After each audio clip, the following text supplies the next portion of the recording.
नमस्कार दोस्तों, आप देख रहे हैं अनुभवी आंखें न्यूज और मैं हूं आपके साथ संतोष गुप्ता। आइए देखते हैं दिल्ली की ये खास बड़ी खबर। दशहरा, दुर्गा पूजा, शारदीय नवरात्र, जो भी चाहें आप इसे अपनी सुविधानुसार नाम दे सकते हैं। हिंदू में अगर आप हैं और हिंदू पर्वों की अगर बात करेंगे तो यह एक महापर्व है जिसे पूरे देश में जोर शोर से मनाया जाता है। नवरात्रा या दुर्गा पूजा के रूप में खासकर बंगाल में इसकी अपनी खास पहचान है। वहाँ की भव्यता, वहाँ की निरंतर विशाल पूजा पंडाल और सब कुछ अनोखी होती है। यही नहीं, पूरे देश में दुर्गा पूजा मनाया जाता है और खास करके उत्तर प्रदेश और दिल्ली जैसे प्रदेशों में रावण दहन खास तौर पर मनाई जाती है। रावण, जब रावण की बात होती है तो 1 फुट से लेके 100 फुट तक के रावण का निर्माण दिल्ली में किया जाता है। आपको बता दें, दिल्ली में सबसे मशहूर इलाका रावण बनाने का ततारपुर है, दिल्ली के टैगोर गार्डन ततारपुर। और वहीं से अब कुछ लोग यहाँ नंगली डेयरी में भी आ गए हैं, जहाँ पिछले कई सालों से ये लोग रावण बनाते हैं। रावण बनाते हैं यानी बुराई का प्रतीक, जिसको जलाकर भगवान श्री राम के हाथों यहाँ एक बार फिर से यह आगाज किया जाता है कि पाप का अंत होता है, बुराई पर अच्छाई की जीत होती है और यही सदियों से नियम भी है। आपको बता दें कि दुर्गा पूजा यानी कि महिषासुर का मर्दन करना, उनका वध करना, यानी वहां भी बुराई का अंत किया गया माँ शक्ति के हाथों, माँ दुर्गा के हाथों। महिषासुर के यहाँ का वध माँ दुर्गा ने किया या रावण का वध राम ने किया। आज विजयादशमी के दिन यह दोनों ही कार्य हुए थे और यही वजह है कि जहाँ दुर्गा पूजा भी धूमधाम से मनता है तो वहीं दशहरा भी। दशहरा, जी हाँ, दशहरा इसलिए भी कहते हैं कि रावण के 10 सिर थे और 10 के 10 सिर हार गए थे भगवान राम के सामने, सत्य के सामने, सच्चाई के सामने। और यही वजह है कि दशहरा का महापर्व पूरे देश में मनाया जाता है।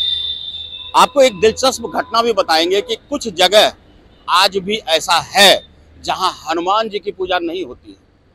कुछ जगह ऐसा भी है जहां रावण की पूजा होती है, राम की नहीं। वजह उनका भी है, कारण उनसे भी है। हनुमान जी की पूजा उत्तराखंड में गांव है, वहां नहीं होती है। कहते हैं कि वहीं से मंदार पर्वत को लेके चले गए थे हनुमान जी और तब से वहां के लोग नाराज हैं कि मेरे यहाँ से वो पर्वत ले गए और इस वजह से वहां आज एक भी मंदिर में हनुमान जी की पूजा नहीं होती है। वहाँ किस गांव के कोई भी व्यक्ति अपने घरों में या मंदिरों में हनुमान जी की पूजा नहीं करते हैं, बजरंगबली की पूजा नहीं करते हैं, सिर्फ इस बात से कि हनुमान जी ने वहाँ से पर्वत ले गए थे संजीवनी बूटी के कारण। हम यहाँ हनुमान जी के साथ साथ रावण की बात कर रहे थे। रावण जो आप देख सकते हैं कि बड़ी ही बारीकी से, यानी बांस, बैम्बू, उनके यहाँ पर आयात की जाती है और फिर उनके खपच्ची काट काट करके पतली पतली और फिर बड़ी बारीकी से एक एक खपच्ची को जोड़ा जाता है।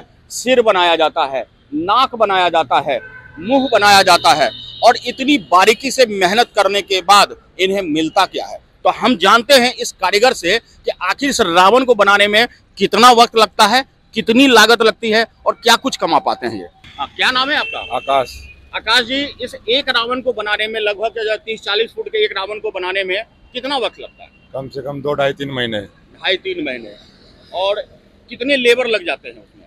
लेबर तो भाई कम से कम 10-15 लेबर लगती है, इसमें कई पार्ट होते हैं ना इसके। नहीं, एक दिन में मतलब कि 2.5 महीने में 10 ही लेबर लगते हैं या 2.5? अगर एक लेबर भी रहा तो 2.5 महीने में तो 70 लेबर हो गए। तो उस हिसाब से अगर 2 आदमी काम कर रहा है तो 140 लेबर हो गए। कितने लेबर लग जा रहे हैं? इतने लग जाते हैं, 8-10 लेबर तो लग जाती है पर डे। अगर पर डे का 8-10 कह रहे हैं तब तो काफी सारा लेबर लग जा रहा है। और लागत क्या बैठती है एक रावण पे आपको? लागत भी ज्यादा बैठती है, महंगाई ज्यादा हो गई है। अच्छा, कितनी मार्जिन हो जाती है इसको बेचने के बाद? मार्जिन 1000 रुपए, 1500, 800। यानी 2.5 महीना काम करने के बाद एक रावण पे 1000-2000 ही कमा पाते हैं। हाँ, इतना ही है, 1000-2000 ही बस। आप देख सकते हैं कि एक रावण को बनाने के लिए लगभग 2 से 2.5 महीने का वक्त लगता है। बड़ी ही बारीकी से काम किया जाता है। हम यहाँ कैमरामैन से कहना चाहेंगे, देखिए बांस की इस तरह की कपच्ची काटी जाती है, फिर उसे बारीकी से जोड़ा जाता है कलाकारी से। लोहे के वायर्स हैं, ये आप देख सकते हैं, तार है यहाँ पे, ये देख सकते हैं, और इनका उपयोग होता है इनको बांधने के लिए। इतना ही नहीं, हाथ भी घायल हो जाता है कई बार, और उसके बाद एक एक चीज इस पे कागज के टुकड़े काटकर रंगों के कागज से इसे सजाया जाता है और इसे एक रूप दिया जाता है रावण का। इतनी मेहनत के बाद मिलता क्या है? 1000, 2000 या रख लीजिए 3000, 4000, 5000 रुपए। अगर आप 2.5 महीने में 5000 रुपए कमाते हैं तो बहुत ज्यादा नहीं कमा रहे हैं, और उस पर भी मोल भाव तो के शिकार तो ये कारीगर हैं ही। पूरा रिस्क का काम है ये, पूरा रिस्क का काम है। अपना बिक गया तो बिक गया, नहीं तो अपने हाथ से जलाना पड़ता है। अगर बिक गया तो बिक गया, वरना हाथ से जलाना पड़ जाता है। यानी कि आप समझ सकते हैं कि अगर रावण इन्होंने अगर 10 बनाए और 10 में से 5 बिका, 6 बिका, 7 बिका और 2 बच गया, तो इसकी कमाई भी उसमें खत्म हो गई, क्योंकि बच गया तो वो बेकार है। दूसरी बात यह है कि रावण के इस कला को सीखने में कितना वक्त लगा? ये हम बचपन से सीख रहे हैं, 5-6 साल से देना जब से सीख रहे हैं। यानी अपने माता पिता से ही बचपन से सीख रहे हैं? हाँ जी। अच्छा, कितने सालों से इसको बना रहे हैं? ये हो गए होंगे 15 साल। और आपके भी ऊपर जो है आपके पापा वगैरह भी इसको बनाते थे? हाँ, 30-35 साल हो गए हैं। तो आप देख सकते हैं कि एक तरह से इनकी पौराणिक या इनकी जो है मतलब गृहस्थ जो है इन पे निर्भर है, इनके बाप दादाओं के जमाने से ही। उन्होंने अपने बच्चों को ये शिक्षा दी, फिर उन्होंने अपने बच्चों को शिक्षा दी, और इस तरह यह कला आप तक आज भी बदस्तूर जारी है। आज इस भागती हुई जिंदगी में अगर हम 2 रुपए दे करके इस कला और संस्कृति को जीवित रखे हुए हैं, और आज हम रावण दहन करते हैं, और इस तरह यहाँ इनकी भी जीविका चल पाती है, और हम अपनी संस्कृति को भी जीवित रखे हुए हैं। प्राचीन संस्कृति को समझना होगा कि आखिरकार हम अपने संस्कृति से कितना दूर होते जा रहे हैं। दिवाली जैसे महापर्व पर दीप जलाकर, उसके बाद लड़ियां पटाखे फोड़कर हम खुशियां मनाते थे, लेकिन धीरे धीरे प्रदूषण के कारण वजह बनती गई, और अब यह धीरे धीरे हम इससे भी दूर होते जा रहे हैं। दशहरा महापर्व जिसमें पटाखे जलाए जाते हैं, खुशियां मनाई जाती है, बच्चों को लेकर हम बाहर एक बार घर से निकलते हैं, मेला देखते हैं, बच्चों को दिखाते हैं, अपनी पुरानी संस्कृति से परिचय कराते हैं। वो पूछते हैं कि यह कौन है, और हम बता पाते हैं कि ये रावण है। यानी कि बुराई पर अच्छाई का प्रतीक श्री राम ने इनका अंत किया था, और इसी बहाने हम अपने बच्चों में अपनी प्राचीन संस्कृति को दे पाते हैं। क्या यह ऐसे ही बदस्तूर जारी रहेगा? एक सवाल है, तो आप कमेंट बॉक्स में जवाब जरूर दीजिएगा कि क्या इस तरह रावण के दहन करने से हमारी बुराइयों का अंत हो जाएगा? क्या रावण के दहन के साथ यह दशहरा पर्व यूं ही बदस्तूर जारी रहना चाहिए, ताकि हम अपने बच्चों को अपनी प्राचीन परंपरा, संस्कृति, धर्म की जानकारी देते रहें?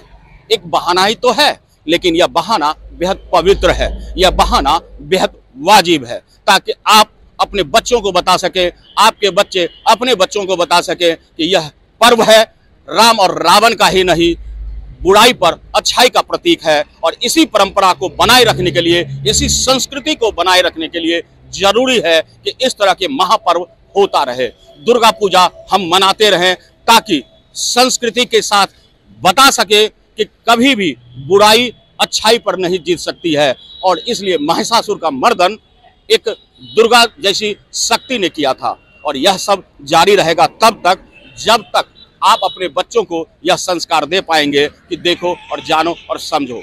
आपको यह खबर कैसी लगी जरूर बताएं, कमेंट बॉक्स में कमेंट भी करें, लाइक करें, शेयर करें, सब्सक्राइब करें।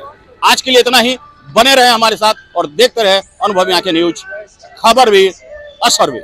तो आज के लिए इतना ही। हमारे साथ बने रहिए और देखते रहिए अनुभवी आंखें न्यूज, और पढ़ते रहिए अनुभवी आंखें अखबार। सोशल साइट्स, ऑनलाइन चैनल पे जाकर आप हमारे चैनल्स को देख सकते हैं, लाइक और सब्सक्राइब भी कर दीजिए। दोस्तों, आप हमसे जुड़ने के लिए अपना पासपोर्ट साइज फोटो और एक आधार कार्ड की फोटोकॉपी हमें भेज दें और हमसे जुड़ें। हमारे से जुड़ने के लिए इस नंबर पे आप हमसे बात कीजिए। हमारा नंबर है 8826227802।